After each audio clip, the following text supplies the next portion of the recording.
Hello, good evening everyone. तो हम लोगों ने अभी तक देखा था सेल क्या होता है, ठीक है।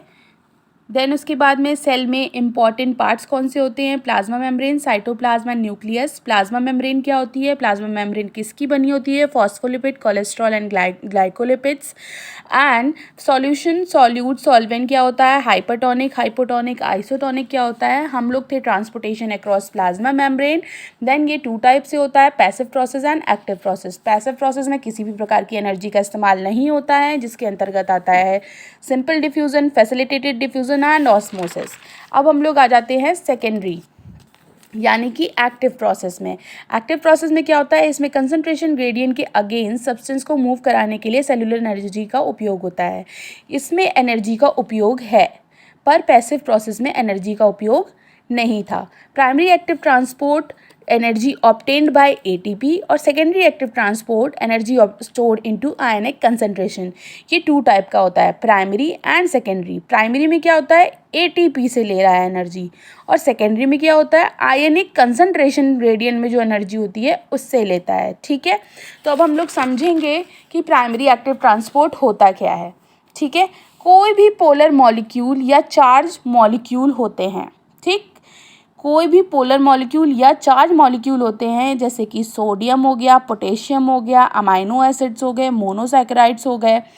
इन सभी मॉलिक्यूल को अपने कंसंट्रेशन ग्रेडियंट के अगेंस्ट मूव करना होता है, अपने कंसंट्रेशन के अगेंस्ट मूव करना होता है। मतलब इसको अपने लोअर कंसंट्रेशन की साइड से हायर कंसंट्रेशन की साइड मूव करना होता है।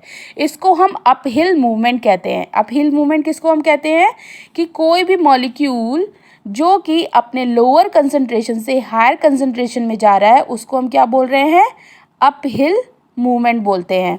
अब ये जो मूवमेंट होती है लोअर से हायर कंसंट्रेशन की, इसको एक्टिव प्रोसेस कहते हैं। इसमें एनर्जी रिक्वायर्ड होती है, ठीक है। ये जो प्रोसेस चल रही है लोअर से हायर में जाने की, इसी चीज़ को हम एक्टिव प्रोसेस बोल रहे हैं। और एक्टिव प्रोसेस 2 पार्ट्स में डिवाइडेड है, प्राइमरी एंड सेकेंडरी, ठीक। एक्टिव प्रोसेस क्या है, लोअर से हायर में जा रहा है मॉलिक्यूल, उसको हम एक्टिव प्रोसेस बोल रहे हैं। और कोई भी चीज़ लोअर से हायर में जाएगी तो मेहनत तो लगेगी भाई, ठीक है, एनर्जी का यूज़ होगा। तो किसके द्वारा होता है, ये 2 टाइप से होता है, bye hydrolysis, spelling mistake, sorry, bye hydrolysis of ATP and energy stored in ionic concentration gradient. मैंने आपको पहले ही बता दिया था कि 2 टाइप से होता है, primary active process energy obtained by ATP और energy stored into ionic concentration gradient, ठीक है। तो अब हम देखते हैं कि प्राइमरी एक्टिव प्रोसेस क्या है। ये फर्स्ट टाइप है, ठीक है, energy by hydrolysis of ATP. ATP का हाइड्रोलाइसिस होता है, तब क्या होता है, प्राइमरी एक्टिव ट्रांसपोर्ट होता है। जब एटीपी से एनर्जी मिल जाती है तो जो कैरियर प्रोटीन होता है, चेंज इन शेप। एटीपी से एनर्जी मिला, कैरियर प्रोटीन को मिल गया कि भाई मुझे अपना शेप चेंज करना है, ठीक है। तो वहाँ पर पंप सब्सटेंस होते हैं, ठीक। तो अगेंस्ट कंसंट्रेशन ग्रेडियंट के ये कार्य करता है। वहाँ पर कुछ पंप सब्सटेंस होते हैं। कोई भी कैरियर प्रोटीन होता है that mediate primary active transport are called as pump. Pump क्या होता है, कोई भी कैरियर प्रोटीन क्या है, किसके द्वारा, किस चैनल के द्वारा जा रहा है। कोई भी कैरियर प्रोटीन होता है that mediate primary active transport are called as pump. Pump क्या है, तो जो पंप वर्ड है आपने सुना होगा, सोडियम पोटेशियम पंप। एक टाइप का कैरियर प्रोटीन है जो primary active transport mechanism use कर रहा है। मतलब वो डायरेक्टली एटीपी से एनर्जी यूज़ करके किसी भी सब्सटेंस का जो मूवमेंट है वो against the concentration gradient movement करवाता है, इसलिए उसको हम पंप बोलते हैं।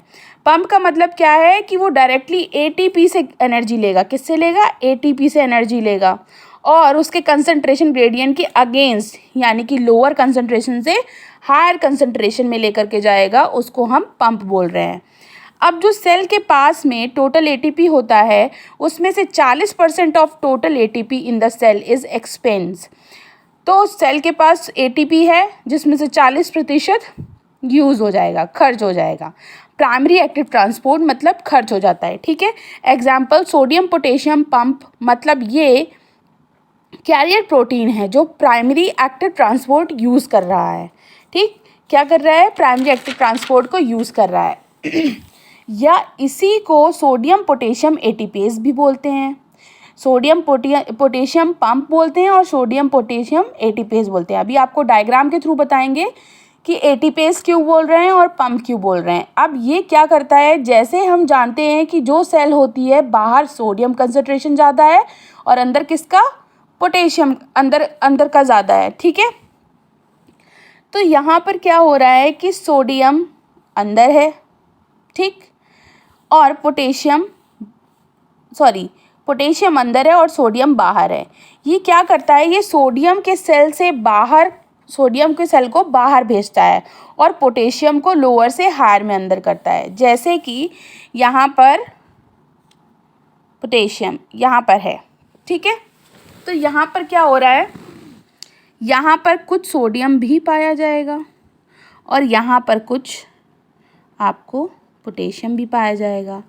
तो यहाँ पर ये कम मात्रा में होगा, इसका कंसंट्रेशन यहाँ पर लो है, तो ये बाहर जाएगा किसकी सहायता से, एटीपेज की सहायता से, ठीक है।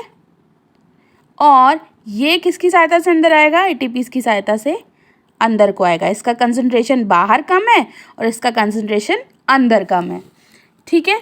तो यहाँ पे पोटेशियम पंप ये क्या करता है, ये सोडियम को सेल से बाहर भेजता है और सोडियम पोटेशियम को लोअर से हायर में अंदर भेजता है। अब ये जो पंप है, ये जो कैरियर प्रोटीन है, ये आपका सोडियम और पोटेशियम का मूवमेंट करवाता है, इसलिए इसको सोडियम पोटेशियम पंप कहते हैं। किसका मूवमेंट करवाता है, सोडियम का मूवमेंट करवा रहा है और पोटेशियम का मूवमेंट करवा रहा है, इसलिए इसका नाम रख दिया सोडियम पोटेशियम पंप। अब यहाँ पर जो पंप होता है उसका यहाँ पर एटीपेज एंजाइम होता है, एंजाइम होने की वजह से इसको हम सोडियम पोटेशियम एटीपेज भी कहते हैं। यहाँ पर एंजाइम प्रेजेंट है और ये है पंप, एक चैनल है इसके थ्रू है, इसलिए इसको पंप भी बोलते हैं, और यहाँ पे एंजाइम प्रेजेंट है इसलिए इसको हम एटीपेज भी बोलते हैं, ठीक है। हर एक सेल में thousands of sodium potassium pump होते हैं, हर एक सेल में thousands of sodium potassium pump होते हैं। ये जो सोडियम पोटेशियम पंप एटीपेज होता है ये मेंटेन करता है low intracellular concentration of sodium. मतलब कि मैंने आपको बताया था यहाँ पे सोडियम कम मात्रा में है, तो इसको ये कम मात्रा में रखने के लिए सहायक है। अगर पोटेशियम यहाँ पे बाहर है तो इसमें हेल्प कर रहा है, इट मीन्स कि ये सोडियम अंदर है तो ये कम ही रहे, ये बढ़े नहीं यहाँ पर, ठीक है। तो हर एक सेल में thousands of sodium potassium pump होते हैं और ये जो सोडियम पोटेशियम पंप एटीपेज होता है ये मेंटेन करता है low intracellular concentration of sodium ion, क्योंकि ये सोडियम आयन को बाहर की तरफ एक्सपेल कर रहा है।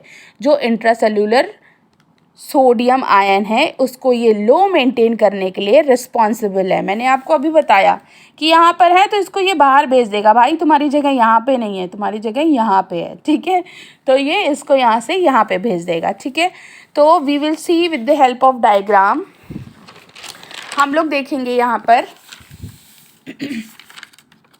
मैंने ये बनाया है प्राइमरी एक्टिव ट्रांसपोर्ट, ठीक। तो प्राइमरी एक्टिव ट्रांसपोर्ट में क्या है, 3 sodium ion bind inside to the sodium potassium pump. तो 3 आयन यहाँ पर बाइंड हो गए, ठीक। ये डायग्राम मैं आपको बना के दिखाती हूँ। अब देखिए यहाँ पर ये मैंने आपका बनाया मेम्ब्रेन, ठीक है, ये हो गया। अब यहाँ पर क्या होगा, 3 sodium ion bind inside to sodium potassium pump. जैसे ही ये बाइंड होगा एटीपी इस पंप को बाइंड हो जाएगा, ठीक है। जैसे ही बाइंड होगा वैसे ही यहाँ पर क्या आ जाएगा, एटीपी भी यहाँ पर आ जाएगा, ठीक, एटीपी बाइंड हो जाएगा, ठीक। अब फिर उसके बाद में क्या होगा, उसके बाद में नेक्स्ट प्रोसेस में क्या होगा आपका, नेक्स्ट प्रोसेस में आपका होगा, अब यहाँ पे एटीपी बाइंड हो गया है, ठीक है, एटीपी बाइंड हुआ, एटीपी से ये किस में कन्वर्ट हो जाएगा, एडीपी में कन्वर्ट हो जाएगा और यहाँ पे एक फॉस्फोरस स्प्लिट हो जाएगा, ठीक, एडीपी में कन्वर्ट हो जाएगा।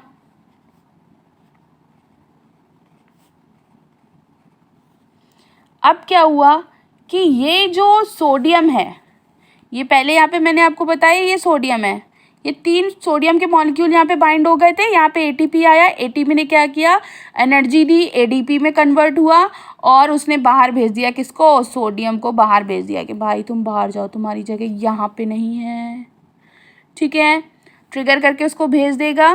फिर उसके बाद क्या होगा, नेक्स्ट बनेगा, नेक्स्ट यहाँ पर ये अभी भी इसमें रहेगा, अभी उसका बाहर को गया है ना, तो यहाँ पर दो कौन से आ जाएंगे, यहाँ पे आ जाएंगे 2 पोटेशियम, ठीक, 2 पोटेशियम बाइंड हो गए। अब 2 पोटेशियम अटैच हो गए हैं आउटर सरफेस पे, तो ये क्या करेगा, पीआई रिलीज़ करेगा, फॉस्फोरस को रिलीज़ करेगा और ये अगेन अपनी पोजीशन जो है वो चेंज कर लेगा।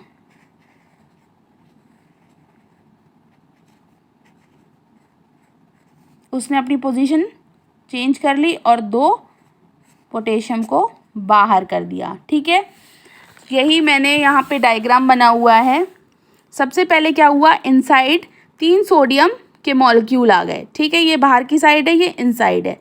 बाहर क्या था, पोटेशियम था, इधर अंदर क्या था, सोडियम था, तो यहाँ पर इनसाइड हुए। फिर यहाँ पर एटीपी तुरंत इससे बाइंड हो जाएगा, एटीपी से ये एडीपी में कन्वर्ट हो जाएगा।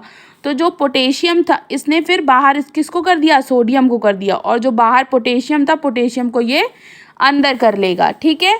Sodium binding trigger ATP to bind to the pump and ADP plus phosphorus release क्या करेगा, एनर्जी को रिलीज करेगा। ये देखो फॉस्फोरस है, यहाँ पे फॉस्फोरस है, ठीक है, ये क्या करेगा, किसको रिलीज करेगा, बाहर को रिलीज कर देगा, ठीक है।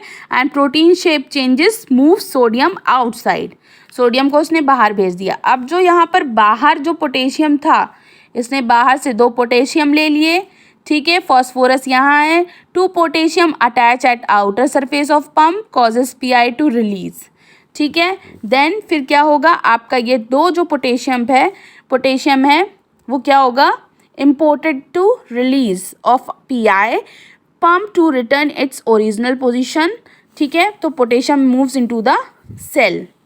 तो ये मैंने आपको बताया प्राइमरी एक्टिव ट्रांसपोर्ट एटीपी के थ्रू कैसे होता है। क्या थोड़ा सा ज़्यादा लंबा हो गया ये, लेकिन ये है कि आपको डायग्राम के थ्रू थोड़ा बहुत तो समझ में आ ही रहा होगा।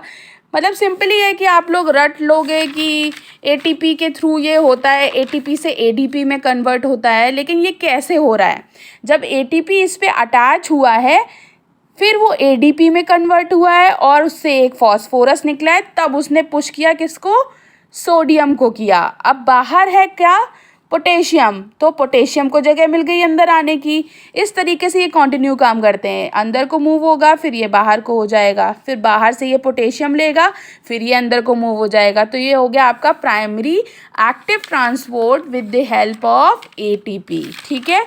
देन आपका जो नेक्स्ट था आयनिक कंसंट्रेशन ग्रेडियंट के थ्रू होगा, energy stored into ionic concentration gradient, ये मैं आपको नेक्स्ट वीडियो में बताऊंगी, ठीक है। Thank you so much.